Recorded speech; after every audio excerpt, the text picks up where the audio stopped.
Bartholomew County Public Library, and we are at City Cemetery in Donner Park. It's located in between 16th Street and 19th Street. The hours are 8 a.m. to dusk, and if you decide to visit, they ask that you keep all animals on a leash and keep all vehicles on paved surfaces. And now Annette, our genealogy librarian, is going to give us a tour of the cemetery. Hello, and I am Annette. And I would just like to share with you a little bit about the cemetery first of all.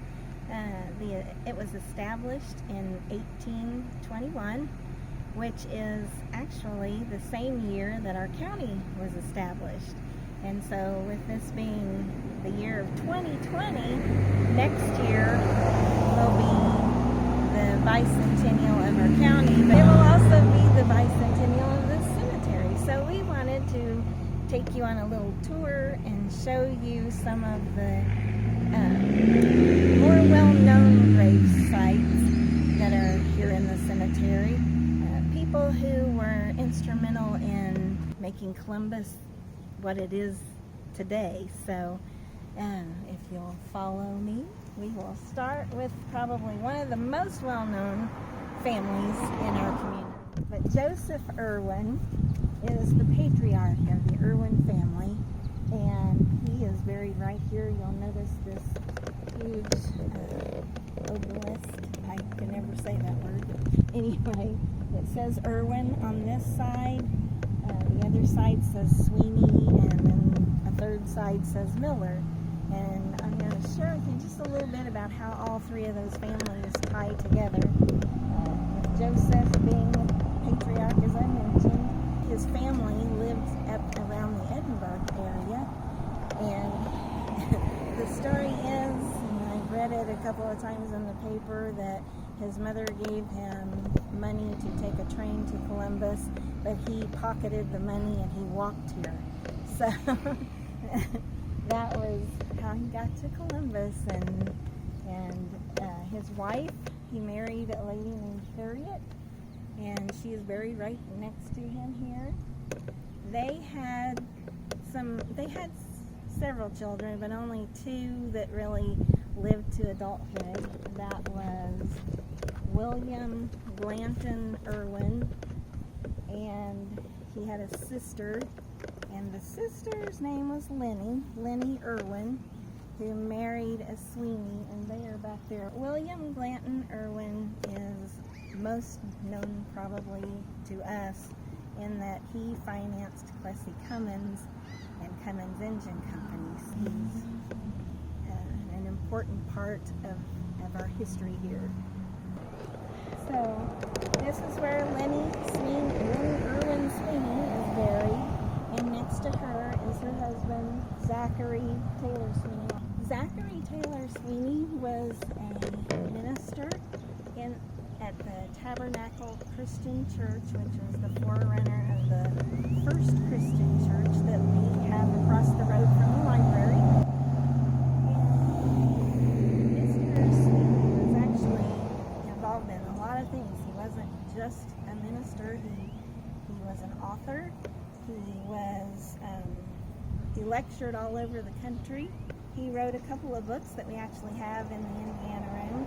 One called The Spirit and the Word, and the other is called Under 10 Flags. He established the first game preserve in Indiana.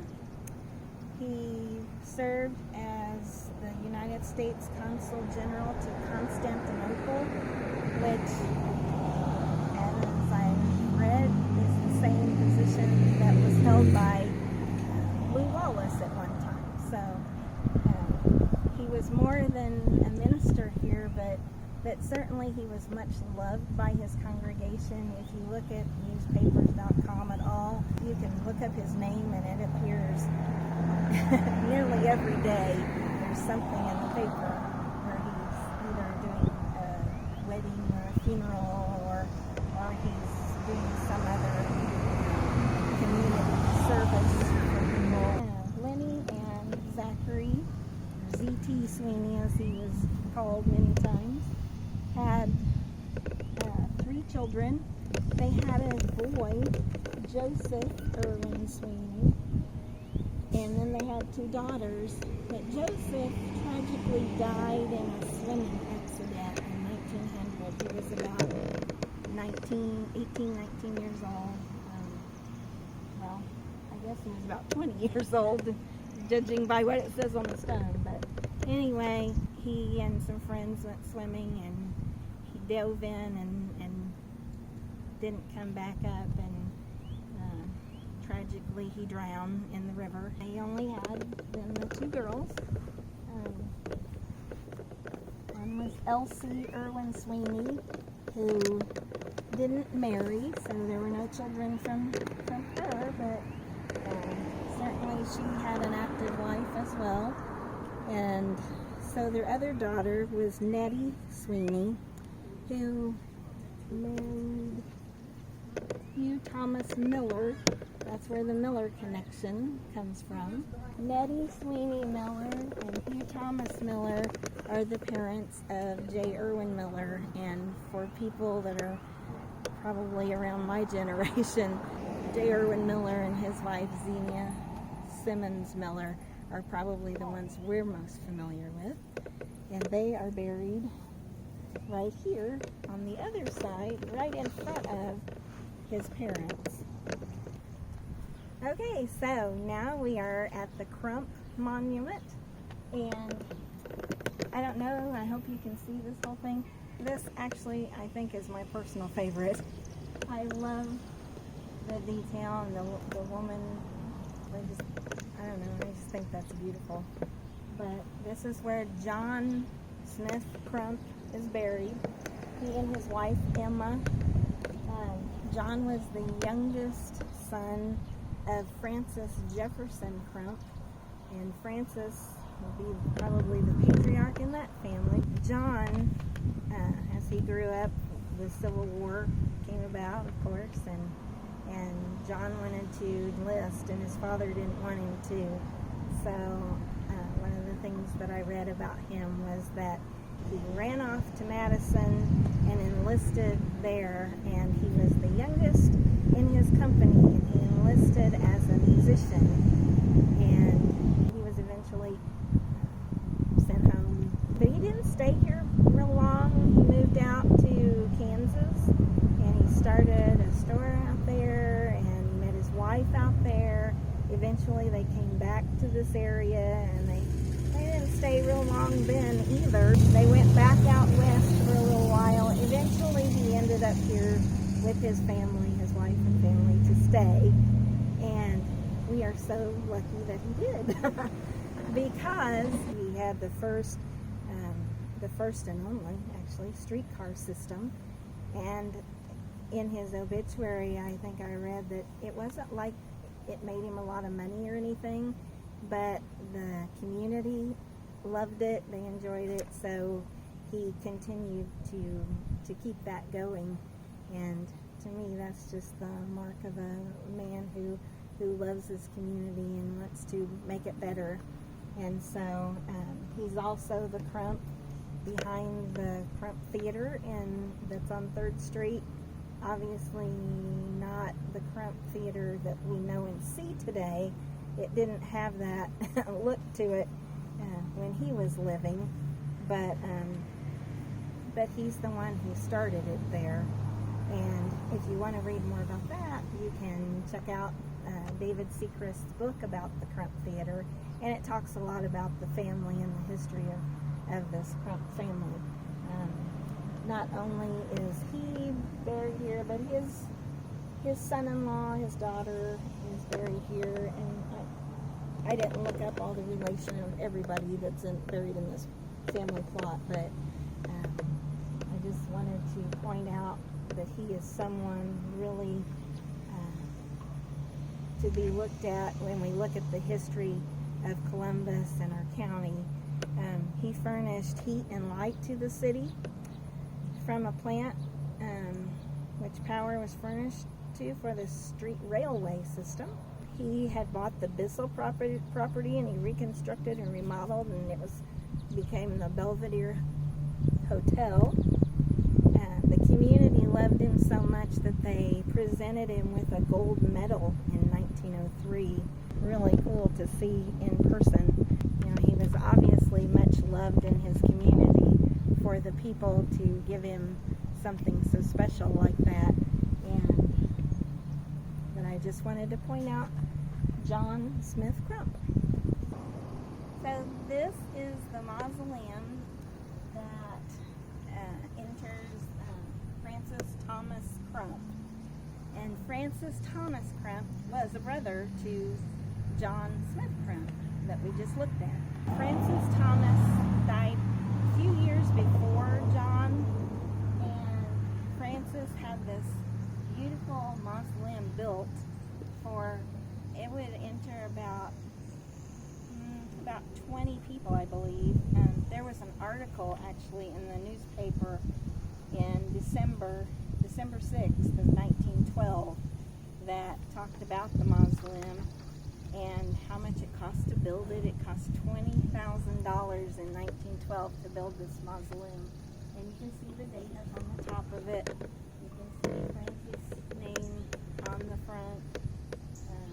You look inside. There are several family members buried there. The first family member that was buried in there was actually not Francis Thomas. It was his son-in-law, Jesse Overstreet.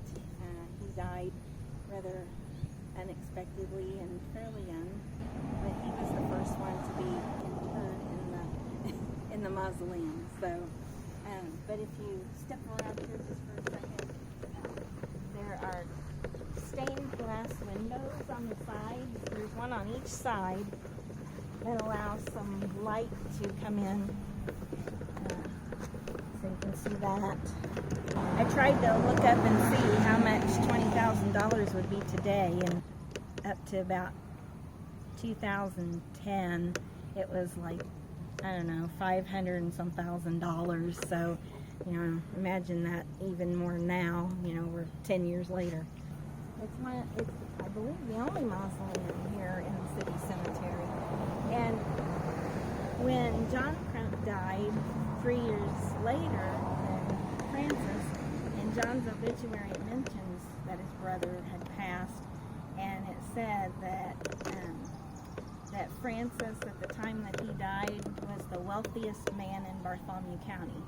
He was actually the president of First National Bank. His father and some other men had started First National Bank. His father had been president, and Francis had been the vice president. So when Francis Jefferson Krump passed away, later Francis Thomas became the president of that bank. So, okay, so we have made our way from one end of the cemetery all the way down on the south end, all the way up to the north end of the cemetery. And so we're right next to the Donner Park entrance now. And we are here in front of the Mooney Monument. This is Thomas Mooney. Thomas actually lived, I think, most of his life in Louisville. He had a tannery there, and that's what the Mooney family was known for in this community, for the tannery that they built here in the late 1800s. They actually started before that in the northern part of the county. They started up in Nineveh Township. Thomas's father, who was William W. Mooney, he and his father, William's father, Edmund, actually started the tannery up in the northern part of the county, and then later on, William Waller Mooney and his sons, one of them is Thomas, they came, they built the tannery here. The tannery that was here is in the area where Millrace Park is now. Somebody had posted this on Find a Grave. You can see pretty much how big the tannery was. It was 4 stories. They didn't tear it down until 1963, and so that's why I don't remember it. It was just before I was born they tore that building down, so I never did get to see the actual tannery. But it was a big industry back in the day when it was popular. It employed many citizens in Columbus. I don't feel like you can really come to City Cemetery and not point out the Mooney family. We're across the street now from where we were with Thomas. And this is William Waller Mooney. He's the father of Thomas. He's also the father of William Allen Mooney. And there's another Mooney I'm going to show you in a minute. There's another son that was involved in the tannery when William W. established it. It was William W. and Sons. One of the sons being Thomas, one being William, and another one being Edmund. This is where the patriarch is buried, the one who started the tannery here in Columbus. So this is the third son, Edmund Mooney. And Edmund, unfortunately, died in 1900.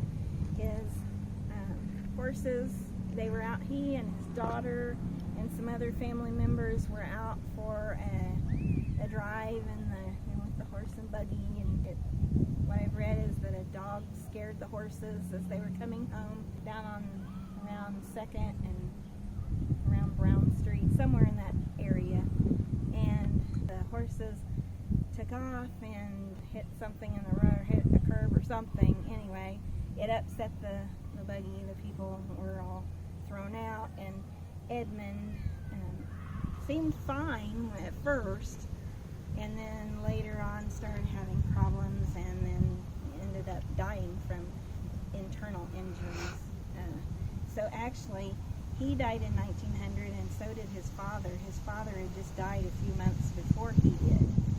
So that left Thomas, who was in Louisville with his business, and William Allen, who pretty much took over the running of the tannery here. And then Edmund had a daughter named Laura Mooney Long. She married an attorney named Philip Long. And if you look at newspapers.com much, you can look at some of her articles in the newspaper. She wrote for the Republic. She wrote a lot of historical articles. If you just type in Laura Long, and you can probably find some of those. I think her column was called Horse and Buggy Days. We have a little pamphlet at the library with some of those articles. She was also an author. She wrote several books, and we have several of her books in the Indiana room, mostly fiction. About a year or two ago, someone did an article in the Republic about the Underground Railroad, and they mentioned a book by Laura Long called Hannah Courageous.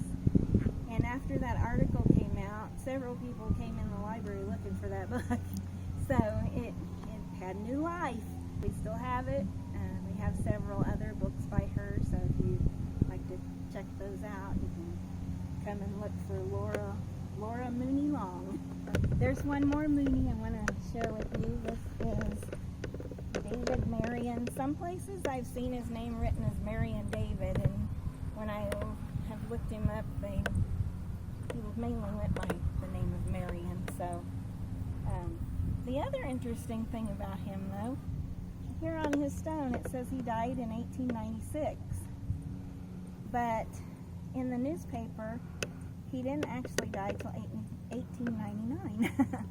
So I thought that was kind of interesting that they had the wrong year on the stone. This is his wife, Jenny. No, this is his daughter, sorry. His married daughter, Jenny. His wife was Juliet Mount Mooney, and Daisy Grace, and then beautiful name. She was a young teenager when she died. So I don't know if they're all, I'm assuming that they're all buried here.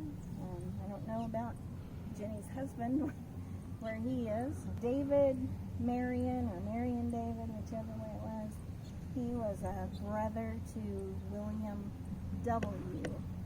Mooney. who was the tannery person, and David Marion would have been then an uncle to the three brothers, Edmund, William, and Thomas. So we just thought that stone was really neat and wanted to make sure we included it with the Mooney family. So this is the Perry family, another well-known name here in Columbus. Ransom Perry was in the War of 1812, and the interesting thing about him, if you look up his memorial on Find a Grave, it seems that they're not real sure that he's actually buried here. He supposedly moved to Missouri, and I don't know if he moved back or whatever, but anyway, his name is on the stone, but whether he's actually buried here or buried in Missouri, it seems that people aren't completely sure. Simeon owned quite a lot of land in Bartholomew County, and then probably the more well-known of that group is Simeon's son, John A. Perry, who's also buried in this family plot. But he has a small stone here, and his wife and daughter also, his wife Adela and daughter Ada. And his daughter actually died fairly young, and she was the only child that they had, so there were no sons to carry on that part of the family. And but there are several things about John Perry that kind of funny, I think. He of course inherited some property probably from his father, but they had a park here close to this park actually. They called it Perry's Road. It was a wooded area, would have been near here, which at that time was the outskirts of Columbus as we know it. So, but they talk about how beautiful it was. If you look up information about that, they did a lot of celebrations in that area, in that park, and I think I read that John Krump, that we talked about earlier, built kind of a bandstand there. They would have music and different kinds of celebrations. When John Perry died, it said that the city had leased the park for 5 years, and they'd gone through 3 of those years. So I haven't checked really to see what happened after the 2 years were up that they still had in leasing the land, but obviously that park is no longer here. So the interesting thing I thought about John Perry is he was a weather observer. So he had these little cards and things. He would write down the temperature different times of the day, and write down when it snowed or rained, or whether it was foggy or clear, or whether it was fair or clear, things like that. And then he'd send that information up to the state, and they, would help people with their crops, I guess, to see how things were going, and what the different temperatures were, and to maybe help predict some of the weather. I don't know, but the interesting thing is that back in the early 2000s, they sent some of those things to us at the library, and we do have some of his paperwork. In his obituary, it says that he actually had an office in the Federal Building, which is there on 7th and Washington Streets, that they said he never used. He never went there. So he evidently liked to do his own thing. So, but his obituary talks about how well liked he was, what a wonderful person he was, and a friend to people who knew him. So no tour of City Cemetery would be complete probably without mentioning the Reeves family. If you've been around very long in this area, you know of the Reeves Pulley Company and the brothers who started that. The first one is Marshall Truman. He here, right up against the stones, right up against the fence. And this is where Marshall is buried, near the large stone we just showed you. It says Reeves Family.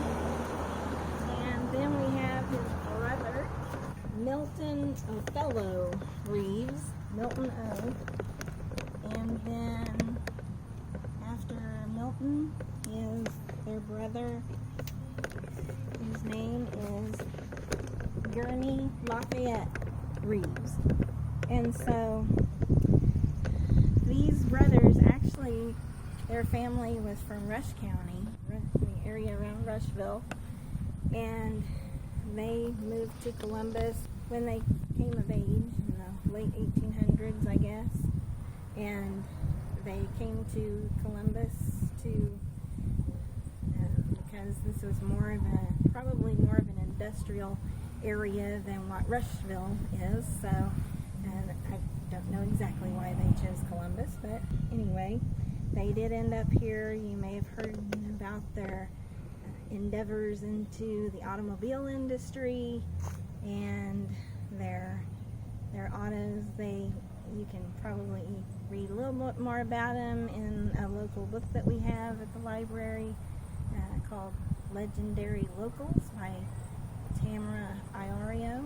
And there are several little bios on people who were instrumental in the development of Columbus over the years. So you might want to check that out, because there are some people that I haven't even talked about who are in that book that are interesting reading.